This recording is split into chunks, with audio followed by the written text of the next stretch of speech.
why we talk about big data is as a company, as a software company, we will release a major version of the database platform, SQL Server, every 2 to 3 years. And the latest version, which is in market at present, SQL 2014, has a lot of hooks into it for big data. We are able to put Hadoop clusters against this and make it work. And we've built a lot of technology that enables you to get easy visualizations in tools like Excel to be able to link directly into the Hadoop information and bring that directly back into Excel. You saw that in the video that was running beforehand, that can be linked directly into an end-user tool like Excel, and you can see the underlying information. How you build the structures behind that information, how you put the intelligence into either the fraud detection or the customer retention, that really comes down to how much effort you build into putting those components together. So don't spend a lot of effort in how you pull the data, spend more effort in how you actually build the algorithms and how you use those algorithms, and then use front-end tools, whether it's Excel or maps or something like that, to just visualize the information. Because in the end, it's just another way of doing a dashboard. I think I will stop talking and hand over to my colleague. Thank you very much. Thanks, Ashby. Okay, thank you very much. Thanks for the invitation. I'm aware of the time limitations, so allow me to skip some of the slides in the presentation to basically go to the heart of the matter and basically have an interactive session around what we call it, fraud detection analytics, identity verification analytics, and try to get some details about, how can big data really help us running and managing our operations in a better way. So a quick introduction. My name is Mohamed Basem, one of the managing partners of Beyond Data. I'm a PhD holder in quantitative analysis and mathematical modeling, specializing in financial models, risk models, and all of that. And it's my pleasure to be here today, one of the guest speakers in this event. Basically, the outline of our presentation, we're going to be talking a little bit very briefly about Beyond Data, just to understand what we're doing and to put things into perspective. We're going to be spending some time understanding how can big data analytics transform our financial services through real examples. However, here we're going to be focusing on rudimentary examples to make it simple and crisp for us to understand and discuss and engage. Okay, we're going to be outlining some solution examples. We're going to be discussing them very thoroughly, and I would like to hear your feedback at any point in time during the presentation. Okay, so Beyond Data, basically, we are working on developing and implementing analytical solutions which work on varieties of technologies across a broad range of industries. We have our main office here in Dubai. We have an international office in Sydney, and we do have our development office in Cairo, and we have a representation office in Saudi Arabia. So basically, our core competency, we believe the big data requires 3 different, if you like, perspectives that need to work jointly. We need to be deep in data science. We need to be deep in understanding the business domain expertise. We need to be heavy in technology expertise, and this is what I'm going to be outlining later in the presentation. We have a very wide network of domain experts around the world. So because basically you have, in order for the big data to work for your business, you need to add context in what you're developing. So we need to have domain expertise around the table. And also we have access to heavy mathematicians, researchers around the world if we have a heavy problem, mathematical machine learning problem to solve. So this is basically how we conduct our business when it comes to big data analytics. We view ourselves to be the thin layer between the data silos that you have in the organization or even outside the organization and the decision-making process. So we support decision makers to basically make the most optimized, enhanced decision-making process in their organizations. I'm going to skip some of the slides because I know the time is very limited and I want to be focusing on the meat of the presentation. We work on varieties of technologies, of course. We develop and implement our solutions on well-known analytical technologies, including cloud machine learning, R and MATLAB, and some legacy other systems in place. We've been working before successfully developing and implementing solutions in TMT technology, media, and telco, manufacturing, public service, specifically education, and we've been working on scientific research and trading-related areas. The current focus and the buzzing words at this moment in time, from at least our perspective, is basically finding real solutions working in the area of identity analytics, and I'm going to be talking in some details about that right now. Fraud analytics, and we have another case example that we're going to be explaining today, and also social media analytics from forensics and security management point of view, not from marketing as the last session, and also big data analytics when it comes to unstructured data, quasi-structured data, and how we can handle it through Hadoop, MapReduced, and all of that, and also content and video analytics. So to make it very simple and crisp, we're going to be discussing today the financial services from the return point of view and from the risk point of view. So let's have 3 case scenarios here around this return and risk kind of discussion. Just to have some heads up, according to the Association of Chartered Financial Examiners, there is around $3.5 trillion lost in financial crimes every year. So any fraction enhancement in detection mechanisms would definitely add a lot of value to the national and the global wealth of our countries. And secondly, there are around 1,400 studies. 20% of them are indicating that at least a $1 million losses has happened at every single case. Third, the cases go undiscovered, unveiled for a median period of time for 18 months, which is basically heavy claims and challenges to work actually to solve them. From the return perspective, let's look at the high-frequency trading markets, the liquidity markets. So when we talk about Forex, we are talking about $5 trillion traded every day, right? So any enhancement with even 1% in that market will definitely add a lot of return on the table. Also, if you look at the stock market, having the biggest market in the world, the New York Exchange market, stock exchange, it trades around $28 billion every day, every single day. If you look at the future markets, it's around 430, and if you look at the equity market, it's around 190. This is very general, very global. Let's get into some depth. We have basically constructed 3 different case examples, real examples, real technologies, real solutions, but we have actually selected the rudimentary simple case of it in order for us to have a discussion around it and to have a feedback from you. How do you feel about it and how it can be incorporated in your business? So we're going to be talking about identity management, identity analytics, identity resolution and verification. We're going to be talking about fraud detection, a specific case, a multi-channel fraud detection on the specific scenario for using cash deposit, ATMs, and POSs. We're going to be talking about high-frequency trading algorithms. Again, simple models. Never try them because you might be losing money. But we're going to be explaining through cases, real cases, how actually it can come into play. Okay, for the identity management, definitely it has been long time in the banking and financial institutions. Basically, you have a complete comprehensive program for what we call it KYC, Know Your Customer, for the AML, anti-money laundering, what they call it, sub-organization within the bank. You have what we call it CIP, which is a comprehensive investigation or customer investigation program. You have what we call it EDD, enhanced due diligence. You have CDD, customer due diligence. All of that is good. However, to understand from huge volumes of data the real reality about how the ID has been correlated with other IDs is difficult job to do. You need technology and advanced algorithms to support you doing that. We have a clear example here that I'm going to be explaining. I'm sorry, the system is a back-end system, so I tried to make some visuals in order for us to understand what it is. So let's go through the scenario.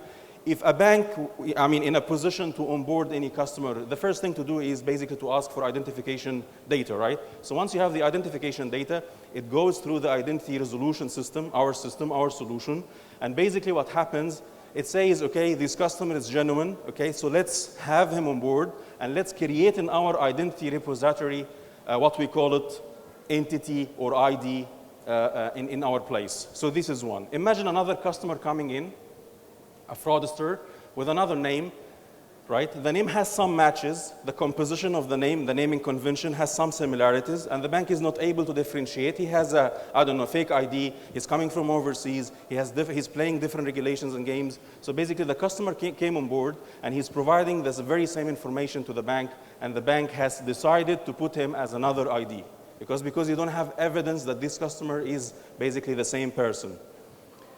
Third scenario, another customer comes on board, and the bank basically, receives again the very same information for the identity. and then he basically runs what we call it a resolution check. So he basically checks against his repository whether have I had this person before or not, and then surprisingly you will find the composition of the name has some sharings, and the phone number, for instance, is repeated, the date of birth is repeated. So for sure, to be safer, I have to put, the algorithm will have to put in the identity repository all of these IDs under one entity in order for them to have a focal point if this person decided to do any, fraud-related behavior, okay? So then in the identity repository, the algorithm has placed all of these IDs, all of these customers under one umbrella. Okay, the story goes on, and then another customer comes on board. He provides the information as well, the identity information requirements, and then the identity resolution system will basically check again, and with the highlighted colors, you can see the name again is sharing different parts of it across the different IDs. You have in the green color the date of birth, you have the phone number. Of course, all of this synthetic data does not represent anyone. We just made it up for the purpose of the presentation, but this is real case scenario or real solution that we can actually have it in place, and we can actually substantiate the complexity of it as it might require. And then finally, we can see the conflict between two things, which is in the scoring system of the identity resolution, IDs get higher scored and date of birth get higher scored than any other data dimension. So basically what happens in here, the system is self-learning and self-structuring, the way that he looks at the customers. So he decided to say, okay, the customer now should be basically in two entities. So this is representing one entity for a customer, sharing the same date of birth, sharing the same ID, and the other one is definitely another customer. By doing so, you're actually tracking the way the customer is trying to penetrate into your banking system. Some people use different fake IDs. Some people, for instance, I have two passports. I have two ways of writing my name. I have many addresses. I have many phone numbers from different countries around the world. I can actually play the game and make it hard for the bank and for the compliance and risk team to basically discover who is this person is, okay? So this is our first example, and I will be very glad to hear your feedback to basically answer your questions if you have any inquiries. For any customer, if we have his own ID num, which is unique and doesn't represent, do we need the application? I'm just trying to understand the value added of it. As many information as you have, you will be able to profile your customer in a much better way. You have even nowadays, you have an online service like Trelio or any other service. You can actually verify online who this person is, He might be someone who's coming from overseas, from different country. He has another passport. And the communication and the documentation that his country is sharing with the other countries is very limited. It's so limited, right? You might have actually got a new passport, a new citizenship, right? So you might not be able to connect the dots. So this solution algorithm is trying to basically find and cross-match, whatever information is available. And once you reach a solid data dimension from the scoring perspective, you basically start to resegment and restructure the data around it. Right? So it's a continual process. It never stops. If anyone comes with the same name, same ID, same address, it will basically flag him again. Not from illegitimate way, but it will flag him for the purpose of tracking his movement. And in order for you to basically estimate and detect, anticipate what this guy can do in my financial system. So if I can... How is this different from systems which have already been in place for some times in terms of flagging up people with similar names, similar backgrounds, and even telephone numbers that are one digit different? This is two things here. Number one, it's self-learning, it's self-evolving, right? So basically, the more that you bring on names to the system, the more that you actually have a clearer map of who this person is. This is one. Second, this is a multi-dimensional algorithm or solution. So in the sense that you can actually absorb even social media data. You can actually absorb social media data to profile your customer and understand in a better way who this person is. So I was going to add an answer to it, which was when you look at the technology that was around a few years ago, the ability of that technology meant that somebody had to sit and look at things. One of the things that you can now do with the big data technology as it stands now is you can take that from an individual having to do an interaction into something that can be processed in seconds, and you can do something about it with the individual in the room at the time. Another question from our audience? We have a chance for just one more. Yes, Not at the moment. There is one more, yes. I personally had a very difficult time over my name. When I was young, I was Yasmin Saad, and then when I became older, they gave me another name in Canada, and my dad didn't go with me. So in the process of time, I became, victimized over the fact that I was using my real name rather than the one from Canada. Yeah. And this took me down. Another friend on Facebook, he too was victimized. And he had to go digging and tried to produce papers to show who he was. Eventually he came back under his name, but he's still cloistered. So it's a very difficult thing for those people that are seeking to survive in such a hostile environment. Yeah. And the process of, identity, I know that there were 2 passports out in my present document name, and one of them was with the Canadian government. They had done it behind my back, and they produced it.